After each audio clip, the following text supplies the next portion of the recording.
Hey there, and welcome to You Talk. I'm your host, Ryan Funk. We highlight stories of individuals across Canada and the diversity that can be found here. What is music? What is it about sound waves played in a specific order, pitch, and tempo that causes an emotional reaction in a person? And what is it that drives someone to pursue it as a career?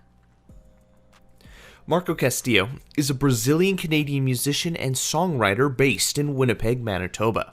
Entranced by music since he was a child, Marco not only has a passion for creating and performing, but teaching as well.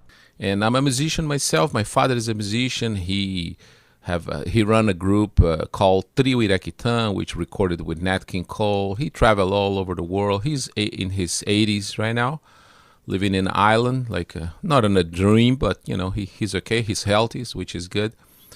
And I heard a lot of music since I'm a little kid, from rehearsals and recordings and everything. So I was involved with the music at a very early age. And I started working as a professional musician, around 16, 17. I ended up getting into university later on my 20s. I graduated, I got a bachelor in arts and music from the University Estácio de Sá in Brazil, in Rio de Janeiro. I had great teachers there. I learned a lot. But the really way to learn is on the road, right? Like doing things. So I play with diverse bands. I travel mostly in Brazil, like different states, and a lot of traveling.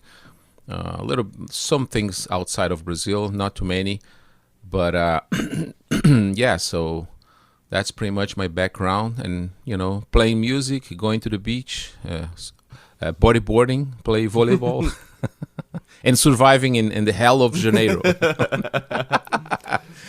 Yeah, it's funny. I talk this way. It's not a bad way. I mean, I love my city. Rio de Janeiro is one of the most beautiful cities in the world. I really love there. It's just, it's just hard. And it's getting harder and harder. Like the last years, I can't believe what's going on in there right now. In Brazil in general, right? But so I feel very lucky and privileged to be here in Canada. I'm a Canadian citizen now for some years, a proudly Canadian citizen, and I don't take for granted being here, honestly. Sometimes I tell stories from Rio, and people, they just don't believe they're true. Like, I remember people asking me about this movie, City of God. Hey, Marco, is really like that? Just like, wow, that was in the 70s. The movie kind of shows the picture of the 70s. Like, it just multiplied this, just like it's way worse now. We create a monster, and they actually elected a monster for the presidents. I know our talk here is not going to the politics, but I have no problem saying that they did a big mistake in the elections. It's a long story. I mean, this goes over so many issues, and I don't want to go there. Yeah. It's not the purpose of the interview. If people want to find things out, they can just just Google Brazil. Go look at the news. Exactly. Yeah. Absolutely. So is that kind of like part of the reason why you wanted to move to Canada, just kind of seeing those issues slowly arising, or was there a different reason? Well, exactly. It's part of the reason, right? I was there, having my life. My mother moved to Canada in 2000 with my sister, but I have an uncle from Guatemala that moved back in the 80s, so I have already some family here. I lived in Guatemala for a few years, and then they moved in the 80s, and my cousins grew up here, basically. And so when my mother divorced from my dad, he was living in Guatemala. He was just doing, kind of a bridge, Guatemala, Brazil. And then ended up that he, moved to Canada with my sister. So we were in contact and then talking and everything. So they were always talking about Canada and everything. So we, start build that dream coming. And then one day I just woke up. I went to the government website and start digging in the possibilities. And then I found that I was eligible because I had my bachelor in music. So I applied as a skilled worker. And then I told my wife we should move to Canada. And she was a little bit, in the beginning, she was like, how is that? And then, I showed her like, how I qualify and everything. So we started doing our move, getting papers together. It was a long process. It was like, it took like, since the decision till like the very, like coming here was like 2 years. Yeah, I've heard that from other people, that the process can be, quite involved in moving over. Yeah, well, I still remember I sent 1 kilogram of papers, like papers, only papers, like they want to know everything. I told them everything, every single place I live, like a lot of all sort of certificates. You have to prove that you're not a bad guy, stuff like that. And so it was a long process. But yeah, we made our way, and then we are here for 15 years so far. It's crazy. I feel like wow. I don't regret a hair. I mean, like, I'm so happy here. You mentioned that, you've been involved in music for basically all of your life, kind of pursuing it as a career, as a teen, just participating. So what kind of inspired you to follow that? Is it mostly just kind of like following in your father's path? Or is there kind of like something else that kind of lit that spark in your soul? I mean, of course, I have a great inspiration through my dad because, he's a musician. He's an accomplished musician and super talented, wonderful composer, wonderful human being. But it is way beyond that. I mean, music is something that, took me years to realize how powerful music is. And basically, I started realizing that I have such infinite memories of music. I have full recordings in my head, like records that my dad used to put, to play, to spin on the recording, and like, by living, like growing up in Brazil, like as I said, I moved to Guatemala for some years, and I came back to Brazil after an earthquake in '76. So we went back to Brazil. So I was on my 12 years old. So I started digging on the guitar when I was 11. Mm-hmm. So I wasn't living with my dad at the time. I was with my mom and my sister in Guatemala. So I started digging on the guitar, and then so when I moved back, I started, like to go like to shows and everything. And there is one particular musician that is I feel like it's so much inspiring. His name is Hermeto Pascoal. I played a honored show for him 3-4 years ago at the Park Theater. And he has a very interesting interaction and way to express about the music. And he used to say that everybody's a potential musician, and the music is everywhere. So he has, since back in the 70s, along his recordings, he has some kind of experimental music, which he used to make music over speeches of people, or some people, just like sounds that comes through, and then he just play over, like figuring out the melody and chords, and he's an amazing musician. So I start like seeing music on that perspective. Like of course I'm a very sensitive person. Being a musician is kind of one of the skills that you need. Like I started learning music and playing by ear. So like just later on that I start getting into theory. But and I'm a music educator as well. So I always tell my students, to listen, because we can really learn a lot just by listening. If you listen carefully, you can discover like the whole thing in music.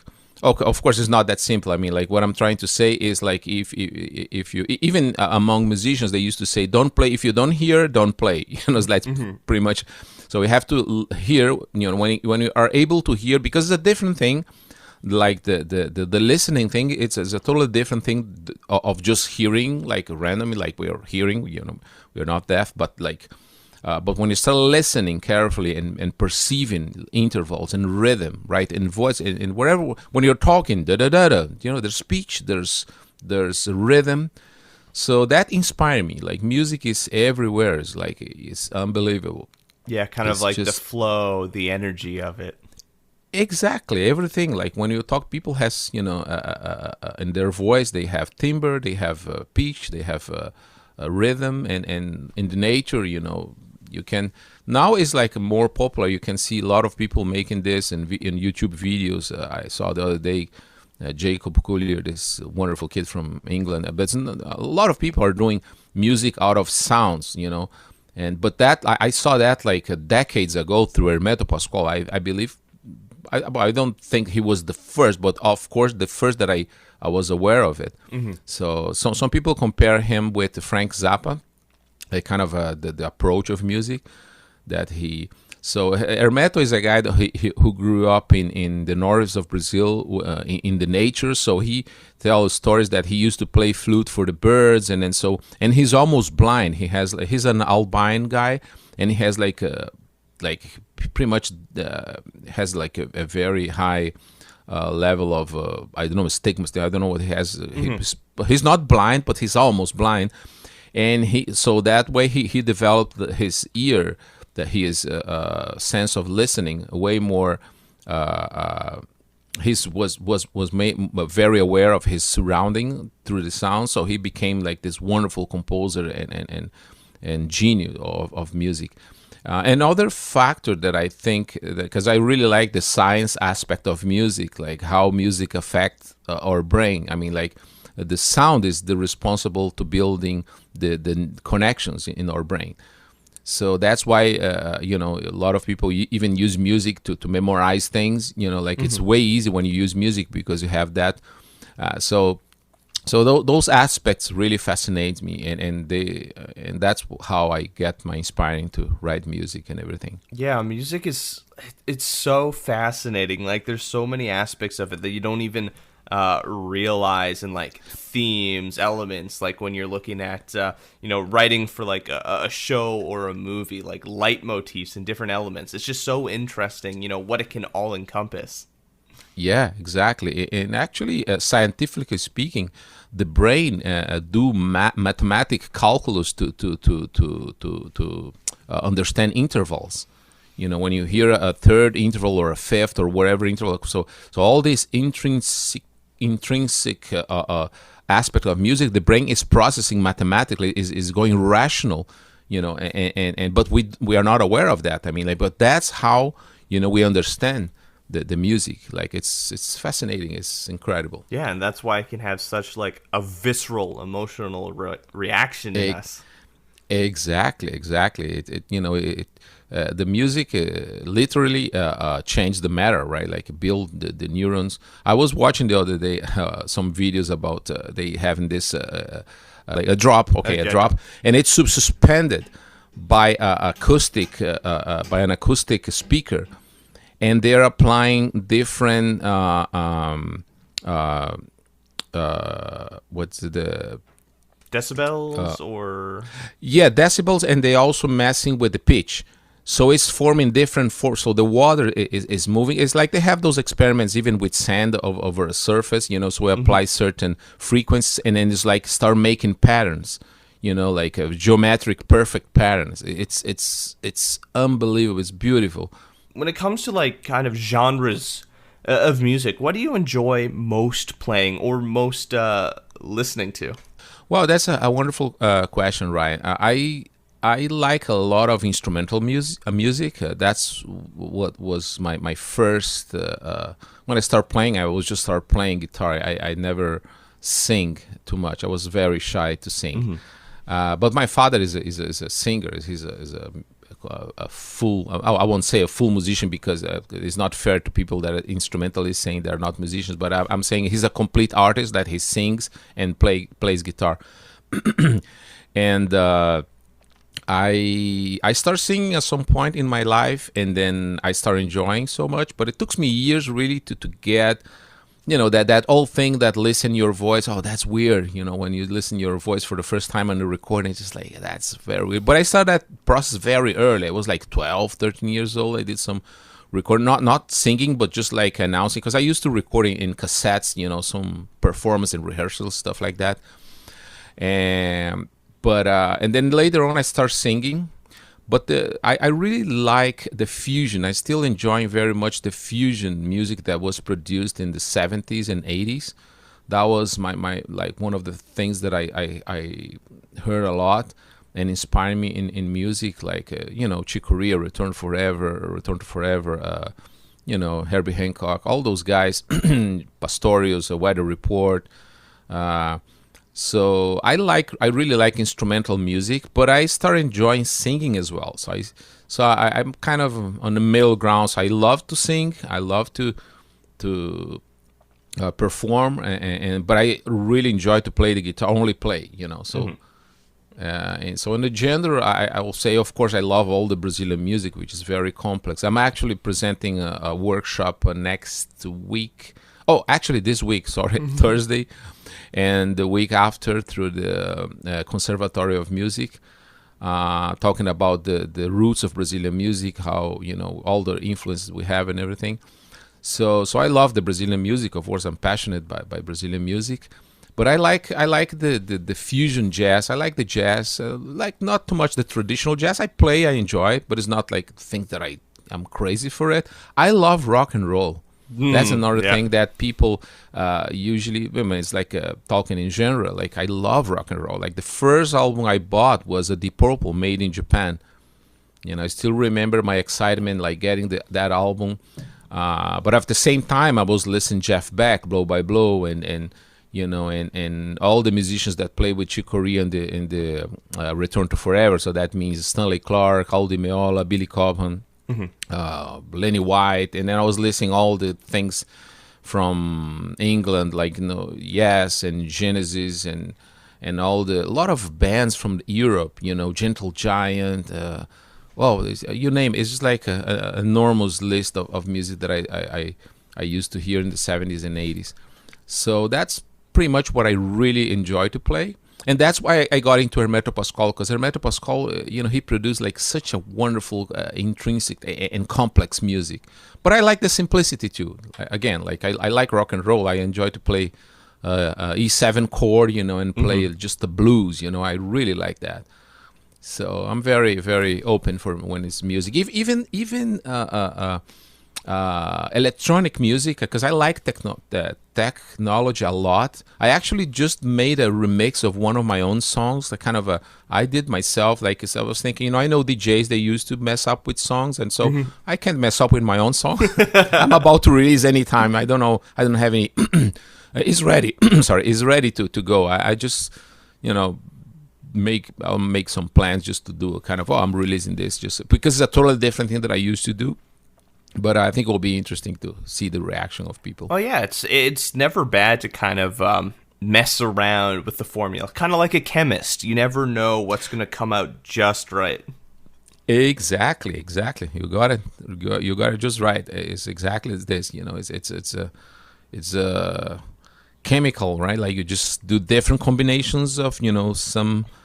It's like a receipt. A receipt, you just like, okay, this is a little bit of this, little bit of that, and it's like, yeah. Yeah, I mean, and you never know when the next big genre or the next big style of music is gonna come out. You might just be messing around with something, you're like, oh, that sounds good, that sounds great, and then you share it with someone, and they create a piece, or like you send them a mix. Yeah, you never know what it's gonna become. Exactly. I really love that. I love that. Interactivity with different people, putting together things just and not knowing where it goes, and just adding and then see, because it's at the end, again, it's just the music, right? Like is the universal language that connect us. So you have Brazilian showcases in some of your presentations and performances, and you have this workshop that talks about Brazilian music. Why is it important to you to kind of share that part of your culture? Well, first, because that's part of me, of what I am and what I love, right? That's my passion. That's how I was built, right? Like into the Brazilian music. So I think it's important for me to always work towards to get people to understand the roots of Brazilian music and and enjoy, because Brazilian music at the end is not that we are better than anyone, but technically speaking, is one of the biggest melt pot that you can ever imagine, because of the it's like a historic thing. It's a very complex thing, but just to give an example, we have all sort of music in Brazil. We have heavy metal bands. And actually, I have a student, that was long ago. He was talking about music all the time, and I was asking what his favorite band. He liked heavy metal, and was a Brazilian. For my surprise, was a Brazilian band. I forgot the name. They're from the south of Brazil, and they're really big name. I mean, they did a lot of things. So Brazil has not only the roots, the things that came from the African and European, but all the pop music, developed later on. We have wonderful rock bands and blues bands, and so it's important for me, because that's my flag. That's my I'll say so. I'm not a religious guy, but I will say that's my inner person. The Brazilian music. So for me, it's important, to always bring that flag and show people how wonderful it is. I'm doing my share. So walk me through a little bit about these workshops. What kind of inspired you to want to, hold these? How do people find out more information? How do people get involved? And has teaching always been a passion of yours? Yeah, exactly. Because I believe when you share your knowledge, I mean, your learning is a two ways learning process, right? So when you share, I think you are learning. I mean, because, and it's wonderful to have the opportunity to get people really involved and understanding what you're doing, and again, as I mentioned, Brazilian music is something that is it's fascinating all the world. When you see the bossa nova style and samba now is part of the jazz vocabulary in terms of rhythm. It's kind of everybody plays. So that started because in the 60s we have the bossa nova and everything. So to me, it's I think it's nice. I mean, I'm passionate about Brazilian music, and I want to share that, and I because I can see people love it, and I know the reasons. Is that I'm always trying to, to get them as most make things more understandable, right? Not only technically, but the roots of that. And so I present workshops. I'm educator. I teach. I have a contract at Long and McQuaid, so I teach there. I have private students. I do some online sessions as well. So I'm doing this workshop. I got invited by the Manitoba Conservatory of Music. Oh, very cool. To present. Yeah, so I thought it was very interesting to do that. And so we were doing this Thursday and the next Thursday. There's 2 sessions.